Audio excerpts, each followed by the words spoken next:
एक बहुत अमीर आदमी ने एक भिखारी से पूछा, तुम तो इतने हट्टे कट्टे हो फिर भी भीख क्यों मांग रहे हो?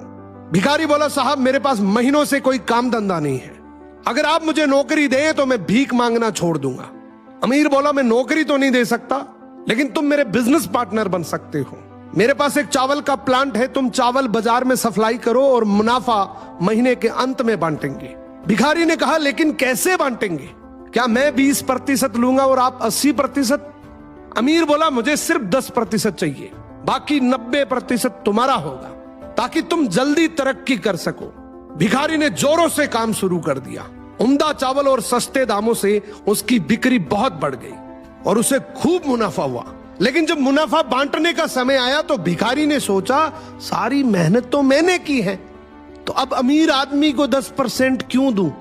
अगले दिन अमीर आदमी आया और जब हिस्सा मांगा तो भिखारी ने बहाना करते हुए कहा कि साहब मुझे तो बहुत नुकसान हुआ है, मुझे जितना मुनाफा हुआ है उतना तो कर चुकाना है, तो इस हिसाब से मुझे कोई मुनाफा नहीं हुआ, तो आप इसके हकदार नहीं हैं। अमीर आदमी ने कुछ नहीं बोला और वहां से चला गया। भिखारी बड़ा खुश हुआ, सोचा सारा प्रॉफिट मेरा हो गया। अब भिखारी उन पैसे से रोज मौज करे। ऐसे करते करते उसके पास से सारे पैसे खत्म हो गए। अब पैसे भी नहीं है और काम धंधा भी नहीं है, तो मजबूरन उसको फिर से भीख मांगना शुरू करना पड़ा। एक दिन वो अमीर आदमी उसके पास से गुजरा और उसको देखा, क्या ये तो फिर से भीख मांगने लग गया। अमीर आदमी ने एक बहुत अच्छी बात बोली कि इस दुनिया में गरीब और अमीर आदमी जो होता है ना, उसमें सबसे बड़ा डिफरेंस होता है उसकी सोच का।